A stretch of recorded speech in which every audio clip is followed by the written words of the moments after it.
अंधेर नगरी चौपट राजा, या फिर यूँ कहें अंधों में काना राजा। राजस्थान में कंप्यूटर का स्तर उतना ही है जितना कि साउथ इंडिया में हिंदी का स्तर। राजस्थान वासियों को अंग्रेजी और कंप्यूटर उतनी ही आती है जितना कि किसी अमेरिकन को हिंदी। मगर ऐसे हाल में डिजिटल क्रांति हो या फिर नई शिक्षा नीति हो, इसके लिए अगर कंप्यूटर अनिवार्य कर दिया जाए तो कंप्यूटर अनुदेशकों की भर्ती करना भी लाजमी बन जाता है। जहाँ पे स्कूलों में जो है संविधा पे जो है टीचर लगे हुए हैं जिनका काम सिर्फ़ और सिर्फ एक टाइपिंग करना रह गया है, या फिर यूँ कहें कि सिर्फ़ और सिर्फ छोटी छोटी क्लास वाले बच्चों को मॉनिटर तक बताना रह गया है। वहीं पे अगर हम बात करें कि डिजिटल क्रांति में प्रोग्रामर बने या फिर बड़े बड़े जो है सॉफ्टवेयर बनाने वाले इंजीनियर बने, तो वो पॉसिबल नहीं है, क्योंकि हमारी जो बेसिक शिक्षा है वो कंप्यूटर से कोसों दूर है, और इतनी दूर है जैसा कि जैसलमेर से पानी दूर है। मगर इसी जैसलमेर में बाढ़ आई और कंप्यूटर अनुदेशकों की भर्ती हुई। 10,000 पदों पर एक साथ भर्ती होना यकीन मानो किसी भी रेगिस्तान में बाढ़ आने से कम नहीं है। और इस बाढ़ का सबसे ज़्यादा फ़ायदा उठाया उन लोगों ने जिनकी खुद की नैया डूबी हुई थी, और उन्होंने अपनी नाव किनारे पे लगाकर छात्रों को नई नदी पार कराने का या फिर उस बाढ़ से पार कराने का जो है जिम्मा ले लिया। और ऐसा ही हुआ कंप्यूटर अनुदेशक भर्ती अभ्यर्थियों के साथ में। अभ्यर्थियों ने मोटी मोटी फ़ीस देकर, मोटी मोटी कोचिंग वालों के प्रलोभन में आकर जो है अपनी फ़ीस दे दी, और हुआ क्या, नतीजा आपके सामने है। स्वागत करता हूं हमारे YouTube चैनल में, और आज का वीडियो बहुत ही लाजवाब, बहुत ही खतरनाक होने वाला है, तो अंत तक बने रहिए। और लास्ट में आपको मैं रिज़ल्ट से संबंधित बहुत अहम जानकारी भी आपके साथ साझा करने वाला हूं, तो वीडियो में अंत तक बने रहें। एक ट्विटर के माध्यम से एक पोस्ट की गई, और उस पोस्ट में जो है कंप्यूटर अनुदेशक भर्ती के बारे में एक छोटा सा व्यंग्य किया गया कि जो मधुशाला है या फिर लुटकश बात करें या फिर चिल्की जो कोचिंगें थी, बड़ी बड़ी कोचिंगें, उन्होंने जो छात्रों के साथ धोखाधड़ी की या फिर छात्रों के साथ जो उन्होंने डकैती की, उनके जेब पे डाका डाला, उसको लेकर एक व्यंग्य किया गया है। जब छात्रों ने मधुशाला के पास में जाके और अपनी व्यथा बताई कि हम कंप्यूटर अनुदेशक बनना चाहते हैं, तो मधुशाला ने उस चीज़ का फ़ायदा उठाया, और मधुशाला हो या फिर लुटकश हो या फिर चिल्की हो, मोटी फीस लेकर छात्रों के भावनाओं के साथ जो है खिलवाड़ किया। 15,000 विद्यार्थी पर कोचिंग में थे और 15,000 रुपये पर स्टूडेंट से लिए गए। मगर जो रिज़ल्ट है वो ये हुआ कि आंसर की आने के बाद में उन 15,000 में से 1,500 स्टूडेंट भी ऐसे नहीं हैं जिनके 40 से ऊपर नंबर आ रहे हो। यानी कि किसी भी कोचिंग का रिज़ल्ट 10% से ऊपर नहीं आ रहा। अब आप ये बताइए कि जब उनका खुद का रिज़ल्ट नहीं आ रहा तो वो दूसरी जो भर्ती है उसकी तैयारी कैसे करवा सकते हैं। और ऐसा इसलिए हुआ क्योंकि उनके जो पढ़ाने वाले जो शिक्षक थे, जो फैकल्टी थी, वो फैकल्टी थी जिनका 2018 के आईए में सिलेक्शन नहीं हुआ था। मतलब 2018 में खुद फेल हो गए थे, अब बच्चों को जो है कंप्यूटर टीचर बना रहे हैं। ये तो वही बात हो गई कि श्रीमान खुद बैंगन खाए औरों को परहेज़ बताए। खैर, हमारा वीडियो आगे शुरू करते हैं। और यही गैंग अब फिर से एक बार एक्टिव हो चुकी है, एक नए प्रलोभन, नए विज्ञापन और नए मेथड के साथ और नए जुमले के साथ में, जिसका नाम है आईए प्रोग्रामर। आज आप देख रहे हैं यूट्यूब पे बाढ़ ला दी है इन्होंने, नए नए वीडियो बनाकर, इतना सिलेबस है, ये आईए का प्रोग्राम का बैच अब से स्टार्ट है, ये फ़ीस है, तमाम तरह के जो विज्ञापन है, आकर्षक विज्ञापन अब वीडियो पे दिख रहे हैं आपको, और जगह जगह बड़ी बड़ी होर्डिंग्स लग चुकी है। यही गैंग एक बार फिर से एक्टिव हो चुकी है। इस गैंग ने सोचा कि जब विद्यार्थियों को हम पहली वाली परीक्षा में पास नहीं करा पाए, तो क्यों ना एक नया जुमला दे दिया जाए कि अब जो है इस वाली भर्ती में आपका जो है हम सिलेक्शन करवा देंगे। मगर छात्रों, आप कब तक मूर्ख बने रहोगे? अब तो आपको समझना ही पड़ेगा, अब तो आपको संभलना ही पड़ेगा। आईए प्रोग्रामर के नाम पे जो आपने जो जुमलेबाजी करना शुरू किया है, उसके नाम पे जो आपने फ़ीस का जो एक बोर्डिंग लगाया है, 15,000 रुपये आप फ़ीस मांग रहे हैं। 15,000 फ़ीस की बात तब आ जाती है जब आपने पिछले विद्यार्थियों से जो 15,000 फ़ीस ली उसका 15% भी आप जो है रिज़ल्ट दे दें। मधुशाला हो या चिल्की हो या लुटकश हो, इनको शर्म आनी चाहिए कि जब खुद की नैया डूबी हुई है तो दूसरों की नैया डुबाने पे क्यों तुले हुए हैं। इन्होंने एक बार मेथड सीख लिया, इनको पता लग चुका है कि जनता चूतिया है, जनता मूर्ख है, उनके जेब पे डाका डालना बहुत आसान है, तो इन्होंने अब वो तरीका अपनाना शुरू कर दिया है, और ये आपके जेब पे डाका डालने के लिए पूरी तरह से एक बार फिर से तैयार हो चुके हैं। तो मैं ये जो वीडियो बना रहा हूँ उसका एकमात्र उद्देश्य आपको सावधान करना है कि आप इन तरह के तमाम विज्ञापनों से दूर रहें और तमाम तरह के प्रलोभन से दूर रहें। अपनी जो भावनाएं हैं, आपकी जो मजबूरियां हैं, उनको कुछ समय के लिए समेट के रखें। किसी के सामने रोना ना रोएं, अदरवाइज़ आपको नया जुमला देके आपकी जेब पे फिर से डकैती कर दी जाएगी। तमाम तरह की कोचिंग में जो फैकल्टी थी उनका वो फैकल्टी है जिनका 2018 में सिलेक्शन नहीं हुआ था। एक बात मैं आपको बता दूं कि समंदर हो या कुआं हो, उसकी गहराई वही बता सकता है जिसने उसमें छलांग लगाकर देखा हो या फिर जिसने उसकी गहराई नापी हो।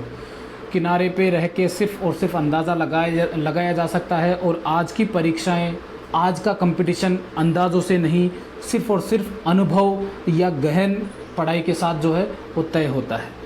यहाँ पे कंप्यूटर अनुदेशक में जो है फंडामेंटल करा के PGDCA वालों से मोटी मोटी फ़ीस ले ली गई। उनको जावा के नाम पे कुछ नहीं पढ़ाया गया। अब जब जावा आपने कंप्यूटर अनुदेशक में छुड़वा दिया और अब आप प्रोग्रामर की तैयारी करवा रहे हो जहाँ पे 25% कोर्स ही जावा पे है, तो फिर क्या समझें इसे। ये कहीं ना कहीं एक धोखाधड़ी है जो आप अभ्यर्थियों के साथ एक बार फिर से करने जा रहे हैं। और सबसे मज़ेदार बात तब हो जाती है जब इतना होने के बावजूद भी छात्र जो है उसमें वापस फिर से वही गलती दोहरा रहा है जो उसने पहले गलती दोहराई।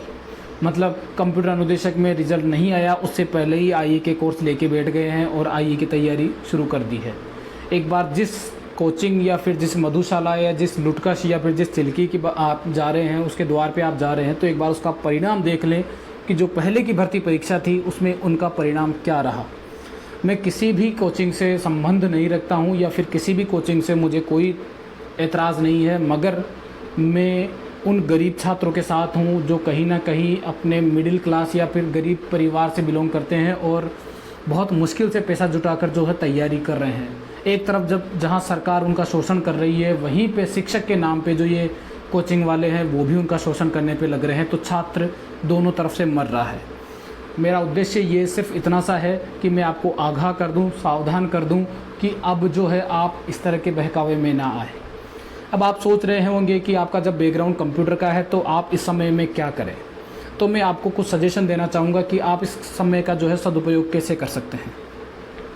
तो सबसे पहले इस समय को बर्बाद ना करें, इस समय को बहुत अच्छे तरह से यूज़ में ले सकते हैं। यकीन मानिए ये समय आपके लिए उतना ही फ़ायदेमंद है जितना समय आपके लिए किसी भी भर्ती परीक्षा के 10 दिन पहले का समय होता है। ये उतना ही क्रूशियल टाइम है। इस समय आप अपनी नींव है वो बहुत मजबूत कर सकते हैं, आपकी अपनी जो जड़ें हैं वो बहुत मजबूत कर सकते हैं। आप इस समय में NCERT जैसे 9वीं 10वीं 11वीं 12वीं की जो NCERT है राजस्थान बोर्ड की, वो आप बहुत अच्छे से पढ़ सकते हैं ताकि आपके जो बेसिक्स हैं वो बहुत अच्छे से आप क्लियर कर लें।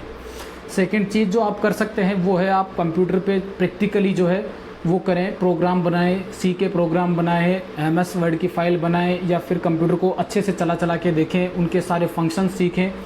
क्योंकि कहीं ना कहीं जब भी एग्ज़ाम परीक्षा हॉल में हम बैठते हैं तो हमें सिर्फ़ और सिर्फ जो हमारी प्रैक्टिकल नॉलेज है वही हमें उस क्वेश्चन से बाहर निकाल सकती है जिस क्वेश्चन में हम अटके पड़े हैं या फिर जिसमें हम कंफ्यूज हो रहे हैं। तो ये चीज़ आपके लिए बहुत कारगर साबित होने वाली है और इस समय का सदुपयोग आप इस तरह से कर सकते हैं कि आप कि कंप्यूटर पे आप जो है प्रैक्टिकल करें। और जो सबसे इम्पोर्टेंट चीज़ है, जैसा कि IE और प्रोग्रामर के विज्ञापन लग चुके हैं और आपको इसमें कहीं ना कहीं विश्वास भी हो रहा है कि 2011 में आखिरी बार प्रोग्रामर की भर्ती हुई थी, तो अब शायद 2022 में प्रोग्रामर की भर्ती आएगी। तो आप एक काम कर सकते हैं, RPSC की वेबसाइट पे जाएं और RPSC के प्रोग्रामर का जो पेपर है वो डाउनलोड कर लें और उस पेपर को अपने घर बैठ के जो है सॉल्व करने की कोशिश करें। ये सबसे इम्पोर्टेंट थी जो चीज़ है वो ये थी।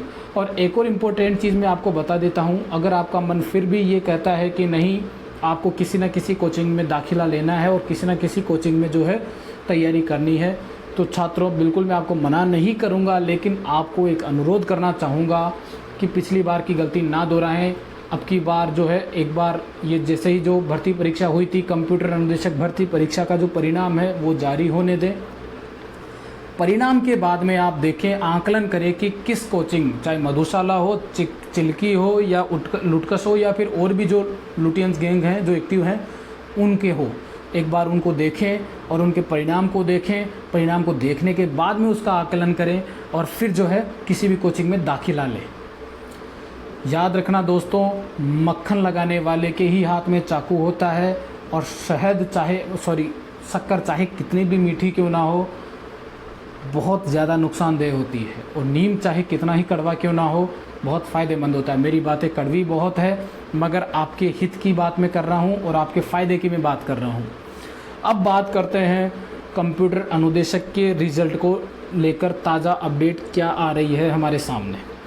जैसा कि मैंने अब अलग अलग तरह से कोशिश की, रिसर्च की हमने कि कंप्यूटर अनुदेशक का जो रिज़ल्ट है वो कब तक जारी हो जाएगा। तो RSMSSB जिस तरह से अभी कार्य मतलब अपना काम कर रहा है वो बहुत तेज़ रफ्तार में है और बहुत अच्छे से जो है अपना काम कर रहा है। अब उसके पीछे कितनी पारदर्शिता है वो तो हम नहीं बता सकते, मगर उपेंद्र यादव जी ने अभी हाल ही में हरिप्रसाद जी से मुलाकात की और उनसे इस संदर्भ में जब बात की तो उन्होंने बताया है अपने ट्वीट के माध्यम से कि जो वीडियो भर्ती परीक्षा हो, चाहे कंप्यूटर अनुदेशक भर्ती परीक्षा हो, लेब असिस्टेंट हो, इन सब का रिजल्ट जो है वो अगस्त माह में जारी कर दिया जाएगा। अब हम सभी छात्रों की ये शिकायत है कि जब नया सत्र चालू हो चुका है, स्कूल में कंप्यूटर आ चुके हैं, तो कंप्यूटर शिक्षकों की भर्ती जल्दी से जल्दी क्यों नहीं कर रहे, क्यों इसका रिज़ल्ट निकालने में इतनी देरी हो रही है, जबकि बहुत कम विद्यार्थी थे, 1,60,000 विद्यार्थी हैं और बहुत कम ऑब्जेक्शन है। तो कहीं ना कहीं जो है अब फुर्ती दिखाने का टाइम आ गया है। आई होप आपको ये वीडियो पसंद आया होगा। अगर वीडियो आपको थोड़ा सा भी इन्फॉर्मेटिव लगा है तो आप अपने विचार जो है कमेंट के माध्यम से व्यक्त कर सकते हैं। आपकी कोई शिकायत है या फिर मेरे से अगर आपका जो है असहमति है किसी भी तरह से, तो भी आप अपने विचार व्यक्त कर सकते हैं। आपके विचारों का हम सम्मान करते हैं और अगर आपको हमारा कंटेंट पसंद आता है तो आप शेयर भी कर सकते हैं और वीडियो को